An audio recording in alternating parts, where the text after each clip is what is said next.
Hi.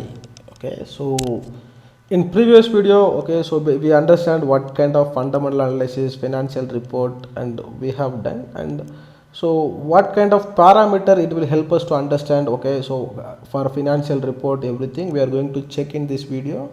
So when it come to fundamental analysis, the people call this P by E ratio. Okay, so P by E ratio is nothing but price to earning ratio. Okay, so it help us to understand the real value of the company stock. Basically, what is fundamental analysis? So that is what, the same thing. So this will help us to compare two companies or two or multiple companies according to their historical performance against the within the same industry or other industry, and the overall market. So this will help us to understand all these things. Share price to its earning per share, how much you are making, how much the shareholders making, it will help us to understand. A high P by E ratio could mean that the company stock is overvalued or the investor expect high growth rates. So basically high P by ratio, if they had, they won't invest, or they will feel that it's a overvalued stock. That is what P by ratio says.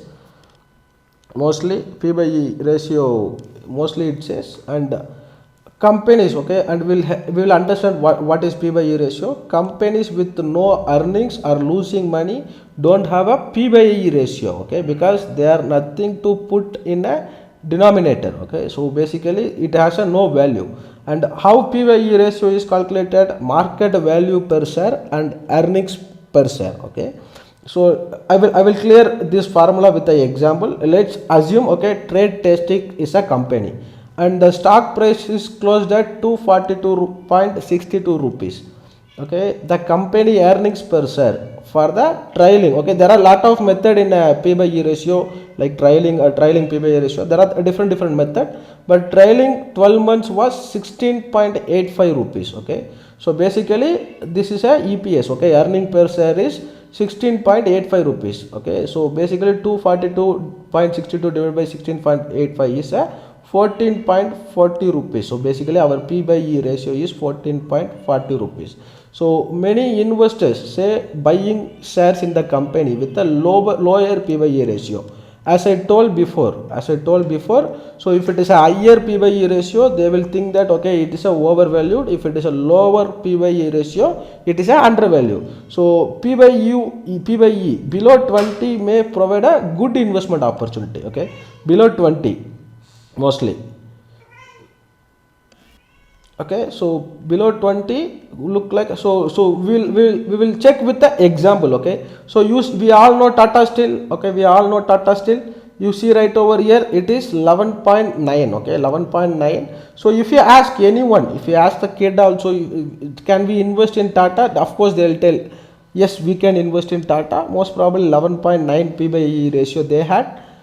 So the same time, JSW Steel Limited also is there.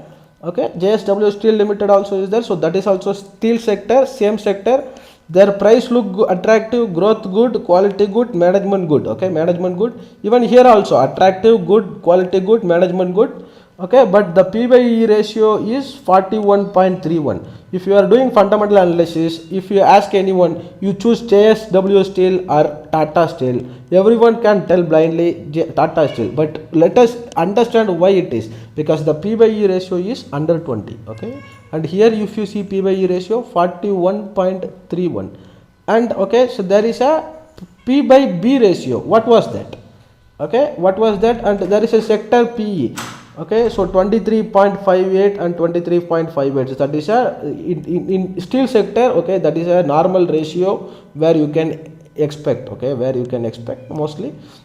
So let us understand what is P by B ratio. So price per book ratio.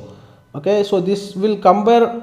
So compare the industry for a market capitalization to the book value in the sense, basically it's the true value or real value. So according to their balance sheet and how they are doing business, those kind of book values.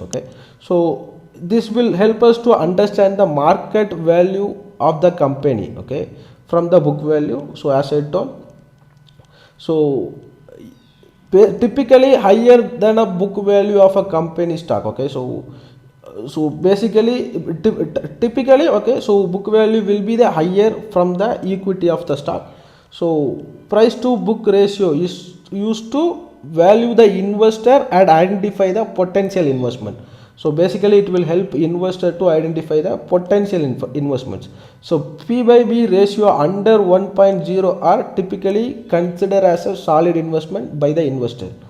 Okay, so a good P by B ratio is relative to a business and it is industry. Okay, so let's understand how P by B ratio is calculated. Market price per share and divided by book value per share. Okay, so book value per share is nothing. Okay, here is the calculation. Total asset, okay, so intangible asset and total liabilities, all these you need to minus, divided by number of outstanding shares. Okay, so here we see intangible assets. What is the intangible assets? Okay, assets that they do not have in a physical form, like software, trademark, copyrights, website. All these were assets for the company that we cannot calculate in a quantity. Okay, so we cannot calculate in a quantity, but they are the assets, and it will be having a real impact on the, okay, it will have a real impact on the company's value. And you see right over here, same way. Okay, Tata Steel, okay, 1.3 they had a P by B ratio. So basically normal P by B ratio in the steel sector is 1.26. so but if you check here, okay, in JSW Steel 3.13. okay, 3.13. so compared to Tata Steel, this look very higher. Okay, this look very higher. And the other important thing, dividend yield. What is dividend? We all know what is dividend. If you don't know what is dividend, I had updated in the basic of the market. Okay, so you can check right over here. And dividend yield is calculated for a year. Okay, so let us understand what is dividend yield. Okay, so dividend yield is the amount of money company pays to the shareholder for owning the share. Okay, for owning the share, so they will give some kind of, so whatever they are making in the profit, so they will give some percentage of the amount to the shareholders.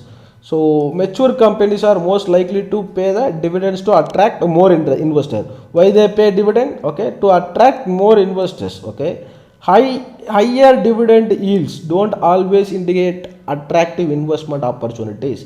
So basically, okay, so if they are giving higher dividend, so that is kind of trap. That is what we mentioned over here. Okay, so because the dividend yield of the stock may be elevated as a result of declining the stock price. So if they are announcing higher dividend, okay, so there will be a fall you can expect it. So if it is a smaller dividend, so that is a normal dividend. Okay, so dividend yield, how they are calculated? Okay, annual dividends per share divided by price per share. So if you understand, okay, in Tata Steel, so if you understand Tata Steel, dividend yield is 2.42 percentage.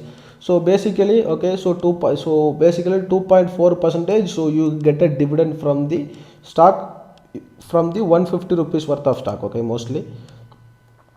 And okay, in JSW Steel for 1000 rupees, okay, so you get a dividend yield of 0.73. So like this, okay, you can compare the stock with the same industry.